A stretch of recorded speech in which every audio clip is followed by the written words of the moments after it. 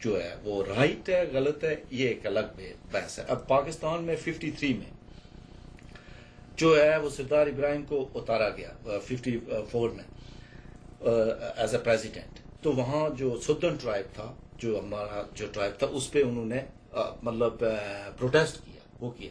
تو F C اور پی سی آئے اور انہوں نے جس طریقے سے نہ صرف مردوں کو عورتوں کو مارا کہ آپ سوچ بھی نہیں سکتے. یہ ریٹن مطلب جو چیز ہے معمولی سی مطلب چیز پہ پروٹیسٹ پہ کہ چونکہ وہ کیا. تو بنیادی طور پہ میں کہنے کا مقصد یہ ہے کہ جب تک آپ پہ وہاں کے حالات اس کانٹیکس میں وہ نہیں دیکھیں گے تو اس وقت تک آپ چیزوں کو جو ہے وہ نہ سمجھ سکیں گے نہ ان کو ریزالو کر سکیں گے. اب بنیادی طور پہ آرمی تو جو ہے وہ جہاں پہ بھی ہوگی آرمی کا تو کام ہی قتل کرنا ہے مارنا ہے. آرمی بنائی جاتی ہے چاہے وہ امریکہ کی آرمی ہو وہ انڈیا کی ہو وہ پاکستان کی ہو جو انہوں نے تو آرڈر پہ جو ہے وہ کام کرنا ہے. لیکن وہاں پہ جو ملیٹنٹ آرگنائزیشنز اور وہاں پہ کشمیری ملیٹنٹ نہیں تھی سارے جو افغانستان سے جو ہے وہ جو فارغ ہوئے وہ سارے جو ہے وہ لشکر طیبہ جیش محمد پنجابی طالبان نئے میں نہیں بن اور مطلب وہ پاکستان نے ایکسپٹ کیا ہے کوئی ایسی ڈکی چھپی. آج بھی متحدہ جہاد کونسل جو ہے وہ مظفر آباد میں بیٹھا ہوا ہے ان ساری آرگنائزیشن پہ بیسڈ 15 جو ہے وہ جو آرگنائزیشنز ہیں مظفر آباد میں بیٹھا ہے. اور جو امان اللہ خان آج بھی مطلب سپریم ہیڈ لبریشن فرنٹ کے انہوں نے اپنی جہاد مسلسل جو ان کی بک آئی ہے انہوں نے لکھا ہے کہ ہمارا ISI کے ساتھ معاہدہ تھا کہ جو ہے وہ یہ کریں گے. انہوں نے ہمیں بعد میں جو ہے وہ دھوکہ دیا. تو یہ جو فیکٹس ہیں مختصر جواب دیجیے اس بات کا کہ سلوشن کیا ہے. سلوشن یہ ہے جی کہ جب تک دیکھیں ہندوستان کے اپنے کلیمز ہیں پاکستان کے اپنے کلیمز ہیں. کشمیری جو ہے وہ کشمیری بیسیکلی اس نے ابھی تک ایز اے کشمیری پوزیشن لی ہی نہیں ہے. ٹھیک ہے کہ نہیں. اور کشمیر چونکہ Kashmiri so polarised because of different administration. اب گلگت بلتستان ہے جس کا کسی کو پتہ ہی نہیں ہے جس کا اسٹیٹس کو کوئی جانتا ہی نہیں ہے جس کو پاکستان نے کمپلیٹلی اس سے جو ہے وہ ڈیٹیچ کیا ہوا ہے جہاں کسی کو کوئی مطلب اس طریقے سے رائٹس ہی نہیں ہے. تو جب تک ہم پورے ایشو کو مطلب آپ ہولسٹک اس پرسپیکٹو میں نہیں دیکھتے ہیں تو اس وقت تک آپ کبھی بھی وہ نہیں کر سکتے ہیں. چونکہ کوئی اب حریت کانفرنس وہاں بنی ہوئی ہے وہ کہتے ہیں جی ہم نمائندے. اب کس کیپیسٹی میں جو ہے وہ نمائندگی کا جو ہے وہ کلیم کرتے ہیں. دوسرا جو ہے وہ کہتا ہے میں نمائندہ ہوں. تیسرا یہ کہتا ہے میں نمائندہ ہوں. تو بنیادی طور پہ تینوں پارٹیز جو ہے وہ جب تک اوور آل سب کشمیری جو ہے وہ آن دا بورڈ نہیں ہوگا اور پھر اس میں جو پاکستان کے اندر جو پرابلمز ہیں ملٹری ورسز سویلین گورنمنٹ چونکہ پاکستان میں آپ کس کے ساتھ مذاکرات کریں گے مجھے یہ بتائیں. وہ اپنی جگہ آپ جو ہے وہ نواز شریف نے معاہدہ کیا بھٹو نے معاہدہ کیا ضیاء نے آ کے اس کو توڑا. نواز شریف نے معاہدہ کیا مشرف نے آ کے اس کو توڑا.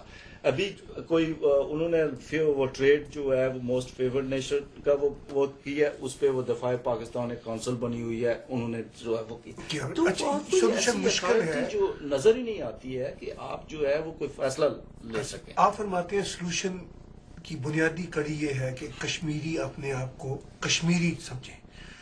آپ سولوشن سر کیا سمجھتے ہیں اور کس طرح ممتاز خان صاحب کی باتوں کو جواب دیتے ہیں. ایک چیز پہ میں متفق ہوں کہ نہ ہندوستان اور نہ پاکستان اس لیول اور اس سوچ پر پہنچے ہیں ابھی ایک ملک کی حیثیت سے جہاں پر کہ یہ کچھ فیصلہ کر سکتے ہیں کشمیر کے بارے میں. ان کی پولیٹیکل کمپلشنز ہیں.